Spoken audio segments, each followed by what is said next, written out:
Hi there, my name is Laura Benner, and together with my husband Chris, we own Country Hill Honey.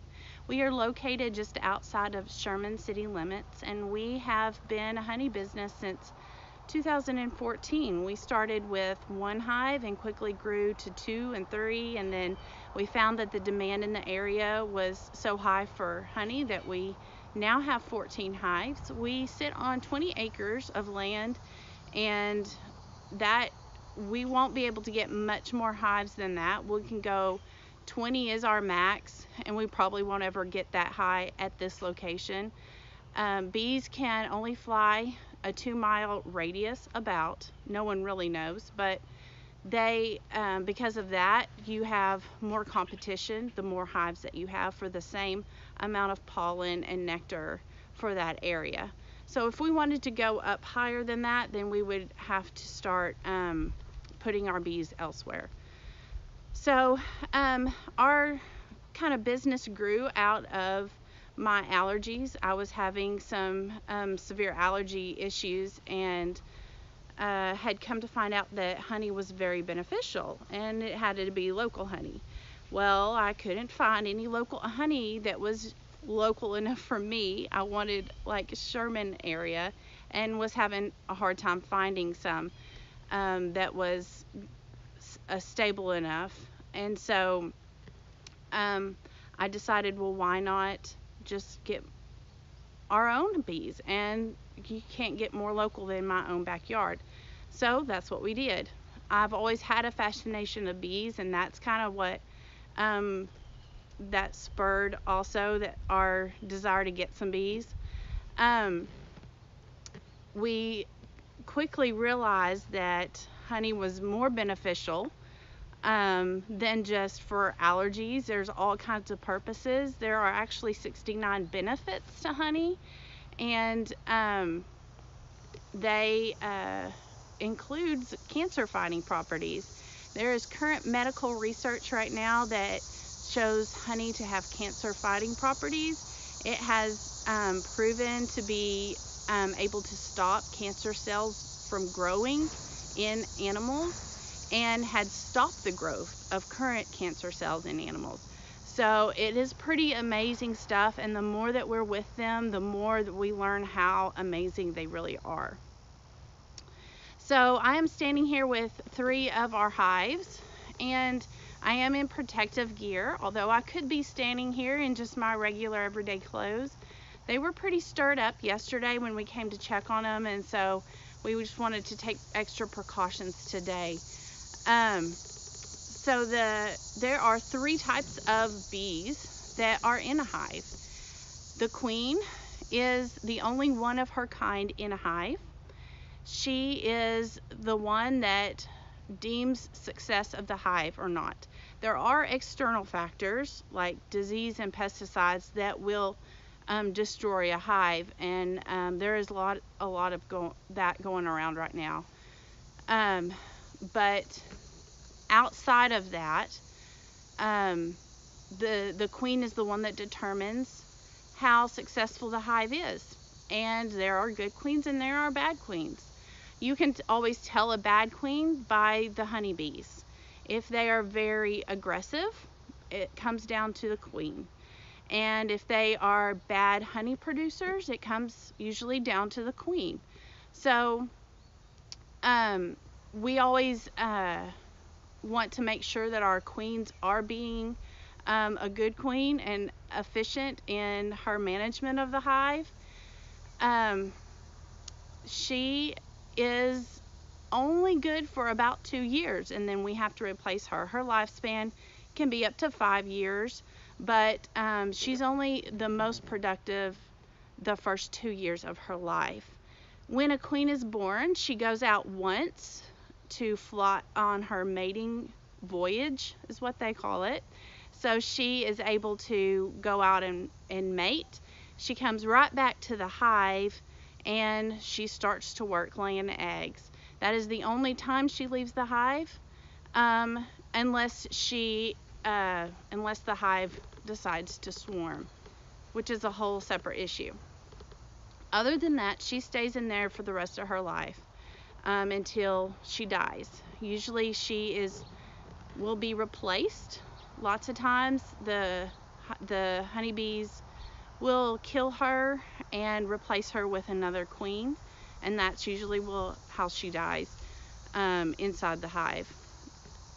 So the queen just lays eggs, and that's all she does. The next kind of queen is a drone, and a drone is a male. His only job is to mate with a queen. That's all he does. There are not as many drones in a hive. Most of the bees in the hive are female worker bees. All worker bees, that's the third kind of bee, they're all females, and they do not lay eggs. They have all the other jobs in the hive. So there's several different types of jobs that a worker bee will have. They might be the cleaning bee. They keep the hives clean.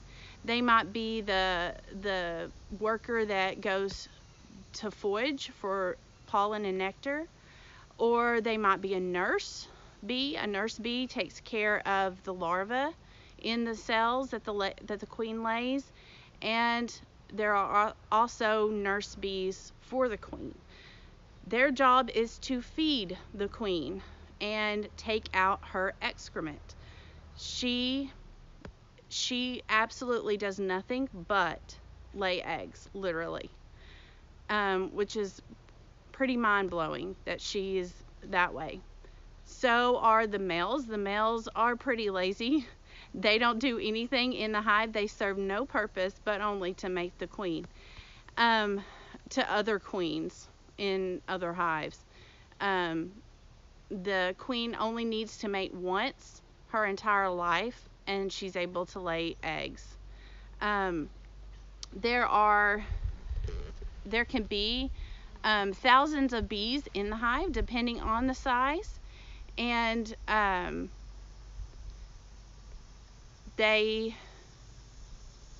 will have lots of different other types of jobs I haven't mentioned, but they are very busy. The worker bees live for about 6 weeks at max. 5 to 6 weeks is average.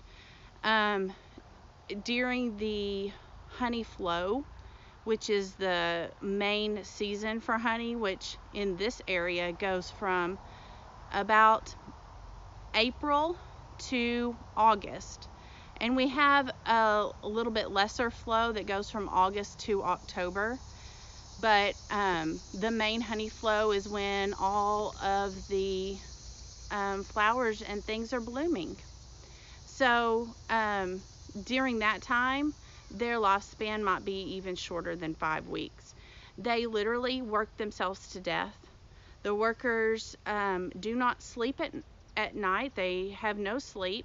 They literally work themselves to death. They go out during the day. They're working their various jobs in the hive. Some bees are just there to cool the hive.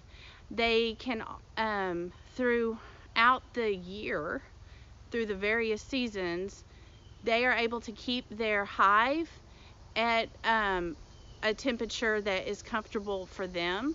They can either fan and cool the hive with their wings, or they will huddle together in the winter and keep around the queen and keep warm.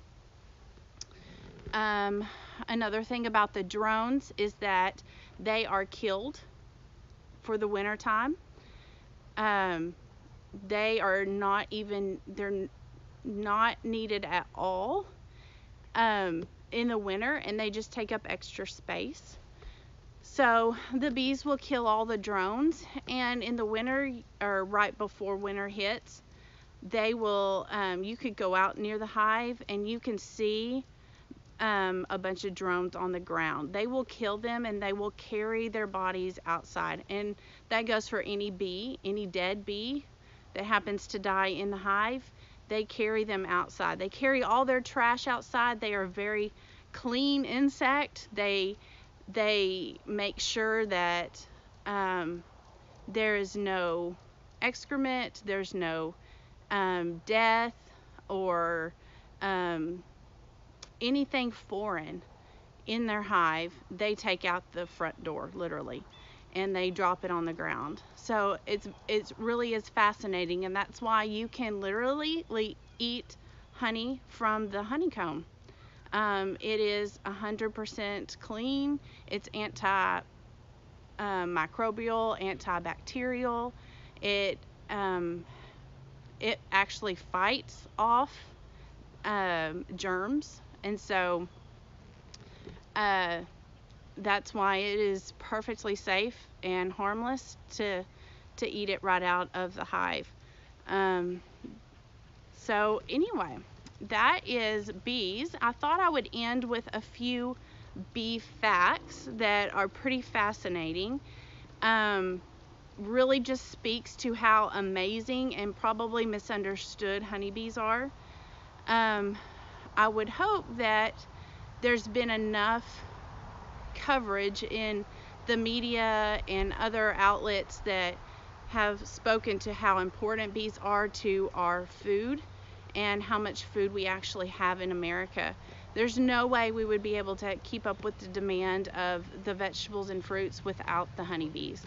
And so because of that, they serve a big purpose. But there are other things that bees do that you might not know. For example, there are bees they will take bees and use them for bomb detection. Bees are able to sense the chemicals in explosives, and when set close to them, they will start reacting. And so they will use them in potential bomb situations. The size of the bee's brain is about the size of a grain of sugar. That is one of the smallest brains, but yet they are able to understand conceptual relationships. That means they can tell what is before or after, or what is above or below.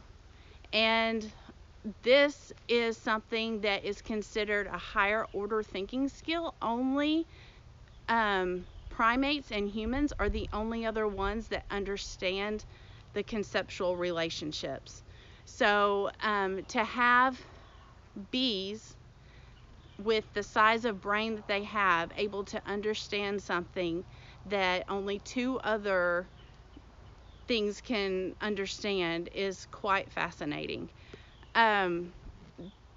Also, I think because in that conceptual relationship, they are able to recognize faces. Now, do my bees recognize my face? Probably not. I don't come out here often enough, but I do believe they get to know us and get familiar with the process, that they're not as attackful, I would like to hope. But there has been some studies done that shows that they are able to recognize facial features, and they will return to those over and over again. It is really interesting, the research that's behind that. So they are also able to understand zero or none, which is another higher order thinking skill. There is not but humans that really understand the concept that is zero and that is none. But yet bees, again, with their size of brain, are able to understand that. So that's just some very interesting facts that I have found that is very rarely publicized. But I encourage you to go out on your own and do some research on honeybees and see just how amazing they really are. Thank you for watching, and if you have any questions, we are always here to help. Thanks. Bye.